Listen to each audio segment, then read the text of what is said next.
Warning, some viewers may find this video hard to watch. Viewer discretion advised.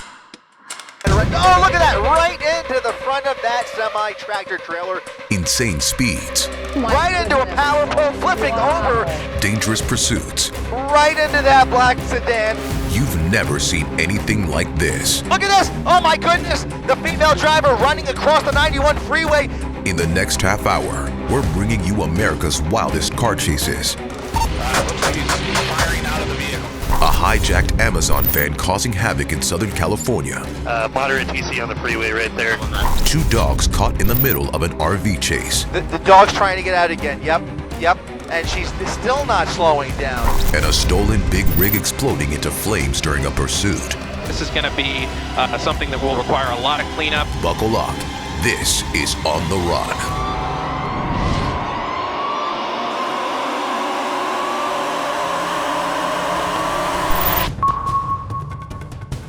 October 2nd, 2023. It's the middle of the night, and police officers in Southern California are pursuing a suspect in a stolen work truck. We are unclear whether it's a male or a female, but from a glimpse we saw just a moment ago through the driver's side window, it almost appeared to be a female driver. Things take a quick turn when the suspect exits the freeway and makes a sudden stop. La Habra PD finally able to pull the driver over, and then everything changes on a dime. Right here, she pulls into reverse, starts slamming into the front of that black and white. That primary unit standing still as that work truck rams into the hood. When police officers see someone this desperate to get away, they must be terrified. Police officers think this person could have a weapon, they could have a knife. If this person is so desperate to get away, what have they done? What are they capable of doing? The charges have just been amped up dramatically here. Think it's gonna maybe come to an end in this parking lot? No such luck. Desperate to get away, the suspect rams into a police cruiser multiple times. Look at this wild pit there! Full speed into the front of the work truck, boxing him in here, and now they will be forced to use force if this driver does anything threatening whatsoever. Look at this, backing up into those black and whites. So here's part of the problem with that size of a truck. It's so big, it's going to easily push those patrol cars back like you just saw that it did. The only way they really could have prevented this from going any further would have been to get maybe a fourth vehicle on the side.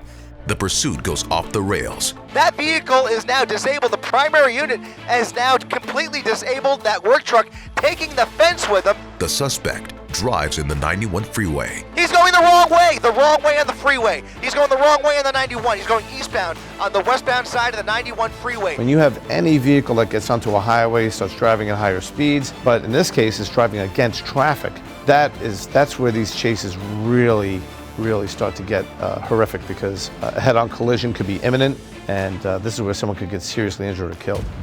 And now this work truck appears to be having mobility issues. There's a probably 0% probability that this person's going to get away when they're on the highway going in the wrong direction with a chopper in the air in a truck. With the front left wheel blown out, the stolen work truck grinds to a halt. So it looks like what's probably going on is part of that fencing is somewhere stuck underneath that truck and is stopping the wheels from getting that traction it needs to take off. At this point in time, what the officers are probably trying to do is they're trying to coordinate coming around the right side of the freeway to engage him, because they don't want to oppose traffic themselves. The agitated driver jumps out of the vehicle and runs across the freeway. A female driver jumping out of the vehicle, running into across lanes. Look at this! Oh my goodness! The female driver running across the 91 freeway. When someone is escaping and they're trying to get away from the police and there are cars coming, they're thinking, okay, the person in the car is not going to hit someone who's walking or running, so they have a higher chance of getting away and possibly running into a home or a business and fleeing the scene of a crime. Looking for a place to escape, the suspect dashes into a Denny's. That woman ran right into that Denny's where they are looking for her or any sign of her. There is a canine unit right there. It looks like officers are standing by at the door with their guns drawn and may be communicating, but we will see what happens here. Police officers surround the building and enter the restaurant to place the suspect under arrest. Finally, After a long search inside the restaurant, they were able to track her down. She was hiding out, probably in a bathroom or something, and La Habra PD finally got their suspect and probably took her to the hospital. And here she is. There she is. Finally, they've been able to take her into custody. So the possible charges that this specific driver is looking at here is really escalating from what it normally would have been had it just been a car chase, right? Because if you're talking about a car chase, driving at high speeds, a lot of these are motor vehicle violations, right? But when now you're hitting into law enforcement vehicles, now potentially injuring the law enforcement personnel, that in upon itself is a felony. You're now also taking down fences, you're destroying property. That's going to be additional charges there, criminal mischief and those types of charges. The suspect is placed into an ambulance for medical attention. That took a lot longer than it should. It put a lot of people in jeopardy that maybe shouldn't have been in jeopardy. When they're right there, they should have pounced on her, and they didn't. Gave her a chance to get away and create a more dangerous situation by driving sideways on the highway without anyone neutralizing that. And then even when they were on the highway, the cops have all these lights. At least people slow down for the lights. When there's just a wrong way vehicle, all they're doing is driving by and calling 911.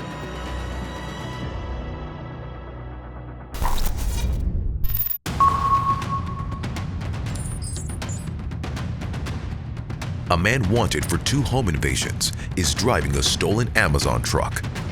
Here, one, we're going to take care of that for you. So this is an interesting pursuit in that many times you don't see the police chasing an Amazon package delivery truck. Multiple units on the ground are in hot pursuit of the hijacked delivery van. Here, one, we're with you guys, we'll call it. But like honestly, when I order something from Amazon, this is how I want it delivered. Now that they're doing same-day delivery and everything like that, it's the only way to get it there. In the sky, the Riverside police helicopter is tracking the wild car chase as it unfolds in Moreno Valley, California. All right, he's going over the center divider. Units stay on the right side, we got it for you. Wrong side of the road. See, these suspects are very motivated to get away.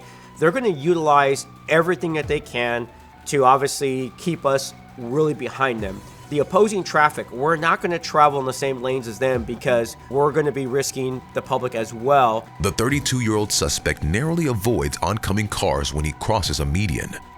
Speeds are about 45 miles per hour runway, almost TC'd into a white car. When you have people who are innocent bystanders seeing this amount of violence, many of them will just freeze. So you'll see cars stopping dead in their tracks. You'll see people kind of like not even moving out the way, and you're like, get out the way, but they're in like that freeze mode. The getaway gets more and more dangerous by the second.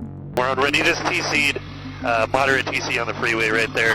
So this guy was never intending on escaping here because he had open lanes, and instead of trying to get away, he started crashing into people. The suspect violently slams into 3 cars.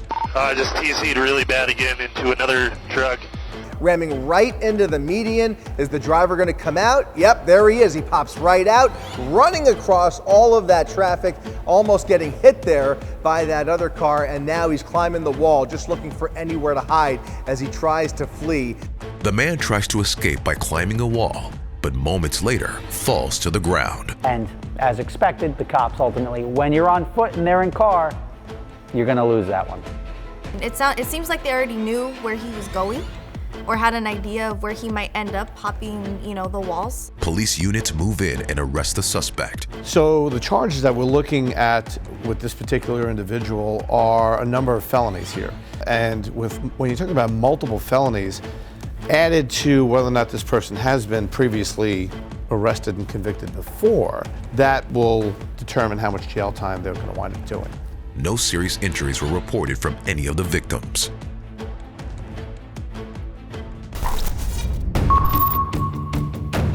May 21st, 2019. It's just about 7 p.m. in Santa Clarita, California, and a driver in an RV has failed to yield at a traffic stop. Coming up to a red light, going right through the red light, making that right turn. Cars having to slam on the brakes there. Boy, this was really one for the books. There's CHP in hot pursuit of a stolen RV. Nothing about this chase is normal already. You can see the RV speeding through surface streets in the San Fernando Valley, high-speed pursuit through busy intersections, refusing to pull over, running through red lights, and God only knows what's going to happen next here. So when you're pursuing a vehicle as large as this with an RV, it makes it a much more difficult pursuit for the officers involved. A vehicle this size is not going to potentially reach speeds of 100 miles an hour or over, but an RV traveling at 50, 60, 70 miles an hour, it now becomes a very dangerous vehicle.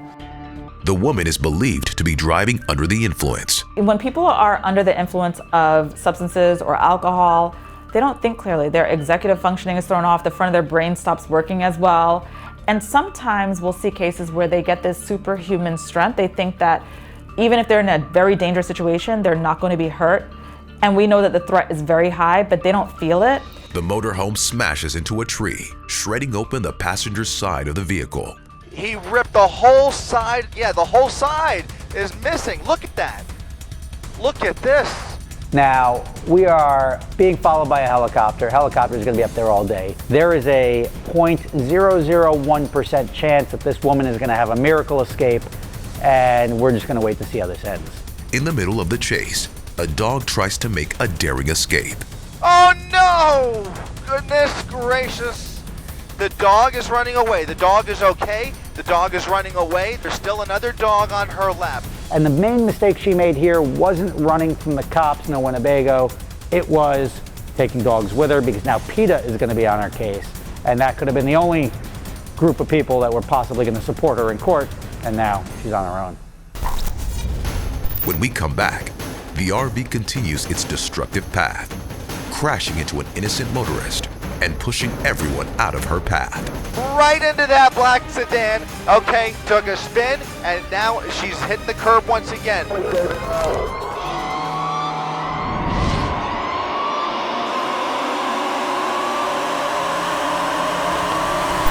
It's just after 7 p.m., and a woman in a stolen RV is causing serious damage in the San Fernando Valley.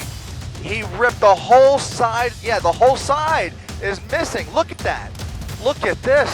The RV is on the scale of like things you want to run away from the police in. RV is right there at the bottom. It's like a 2 out of a 10. Sports car, obviously, if you can get something, that's the play. If you can't get an Italian sports car, you start working your way down through something big, horsepower, beefy, can take a shot. The motorhome strikes parked vehicles as it speeds through the city streets. She just struck another RV. Oh, another close call. Another close call. So that RV is already heavily damaged, slammed into a tree earlier, sliced the whole side of the RV off, furniture falling out of that RV, and now speeding underneath the 101 freeway. Bam! Right into an innocent driver there. Another, oh no! Right into that black sedan. It looks like it's done some damage to the RV now, and who knows what happened to that poor driver back there, because that was a pretty good hit. Another dog tries to jump out of the moving vehicle, but the driver grabs it by its harness. The dog's trying to get out again. Yep, okay. And she's still not slowing down. You know, what's disturbing about this particular pursuit is obviously we see a dog that is trying to get out of the front of this vehicle after the windshield has been smashed away. So the fact that this driver is not only putting themselves at risk, they're also risking the lives of this animal, which as a dog owner is particularly disturbing to me. Pets are fiercely loyal to their owners, and in cases where their owners are in danger, a dog may try to get out the car to go and get help. They don't know that this potential owner is doing wrong or doing something that could potentially hurt them. The pursuit comes to an abrupt ending when the motorhome slams into a silver sedan and hits a tree. Oh no! Oh my goodness! Oh my God, right into the tree, slammed right into a silver sedan there that was pulling into a driveway, and the pursuit has now come to a crash ending. That I saw coming. That was not good. That RV cut through that car like a hot knife through butter, but obviously the RVs aren't the most quality made things. It's not a bus, so the top of it's now flapping in the wind. The suspect jumps out of the RV and tries to flee. Now foot bailed, she's running from the RV, and I think she must know somebody in this neighborhood, maybe just trying to get into the stranger's front yard. So the driver, after crashing, flees the vehicle. apparently not caring about the condition of dogs that were in the vehicle. The fact that she just leaves and doesn't really care kind of paints a picture for you as to what sort of mindset that she's in. Clearly, she's not in her right mind. Officers quickly tackle her and take the suspect into custody. Here comes CHP, and she is being taken down by CHP. Wow. The two dogs were recovered safely and eventually found a new forever home. A lot of damage. Again, can't stress enough, this could have been much, much worse. After the break, a murder suspect leads officers on an erratic chase, driving on the wrong side of the road and weaving through traffic in a busy shopping center parking lot. Look at this, head-to-head with these law enforcement officers. He's surrounded by law enforcement.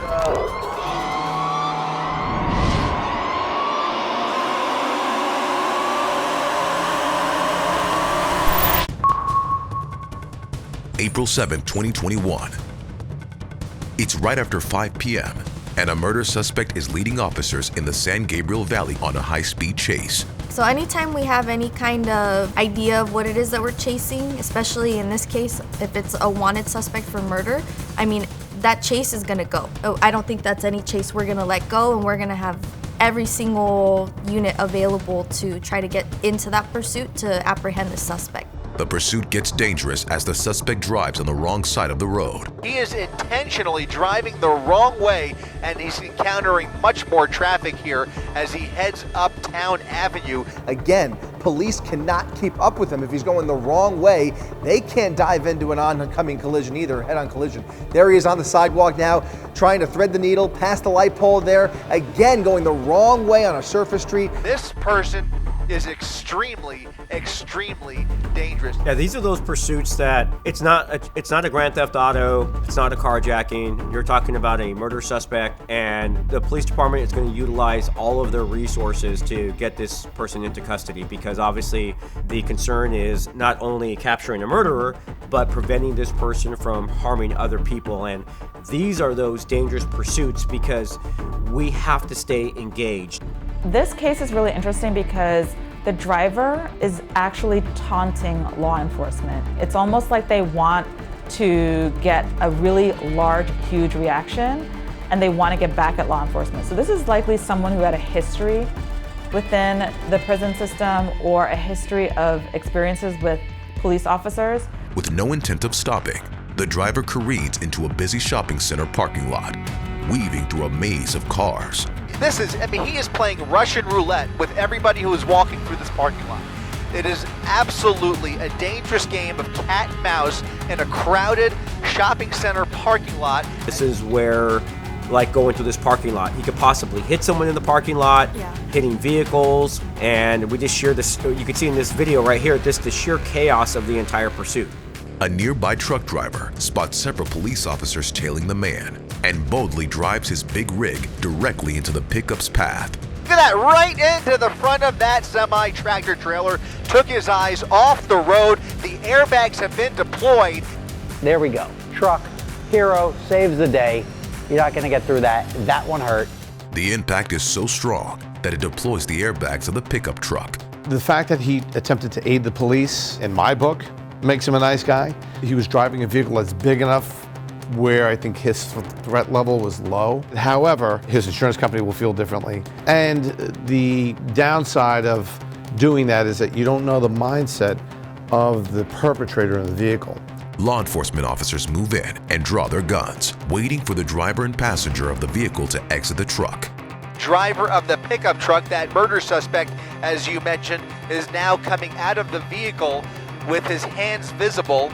The passenger also with her hands out the passenger side of the pickup truck. So pursuit ending this way, I mean, you know, obviously we don't want anyone hurt or injured, but it ends the pursuit. So, I mean, it kind of works out in the officer's favor. Now they don't have to continue chasing someone. And the fact that he hit a big rig, it's probably, you know, very likely that the driver of the big rig wasn't injured just because it's such a big vehicle too.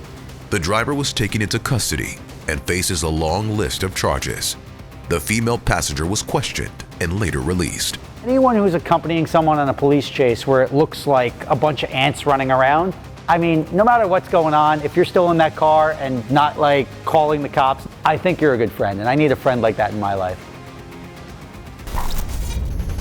When we come back, a man steals a big rig and leads officers on a slow-speed chase before the truck bursts into flames. This is going to be something that will require a lot of cleanup.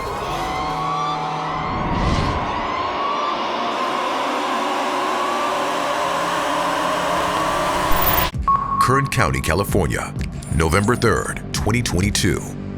It's early Thursday afternoon, and officers are pursuing a stolen big rig along the I-5 freeway. This big rig is going very, very slow. This is the southbound 5 freeway. From a behavioral scientist's point of view, I think that this is a cry for help, and it's potentially someone who may not necessarily want to steal the vehicle, but they want to steal someone's attention. In an attempt to stop the driver, officers deploy spike strips along the freeway. He's going right over it with at least the right side of his tires and dragging it. Oh, let's hope this did something. He hits the spike strip right there, another spike strip taking out the front left tire, and at some point, this tire is going to come peeling off of that big rig. The front tire rips off, and the rim drags along the freeway, igniting sparks and causing a fire. But this front tire, completely locked up. It's not even spinning. Oh, you're I don't right. even see the tire there. That cab's filling up with carbon monoxide. I've seen big rigs that they start, when they start, they go fast. And I don't know what it is, you know, the metals and the plastics that are in these, or just how big they are, but when they light, they go fast. The driver ultimately pulls over and surrenders as flames and black smoke engulf the big rig. Hands up in the air as he breathes in all that smoke. Now CHP has to take this guy into custody with a fire in the middle of the freeway here. The 5 freeway has come to a complete halt, and the driver looks like he's going to give up here. He's got his hands up in the air. They take the driver into custody, but now they've got to get firefighters through all of that traffic to put out the fire. Just after 3 p.m., the Los Angeles County Fire Department is able to extinguish the flames. A good thing that you learned here is that spike strips, if driven over slow enough and in a heavy enough vehicle, do work, right? Trying to run from the cops in a big rig gave the police plenty of time to mobilize and set up a defense. And when you allow the other team to set up a defense, your offense is not going to be so strong, and that's what we learned here, because the spike strips were incredibly effective at blowing out both front tires on the truck.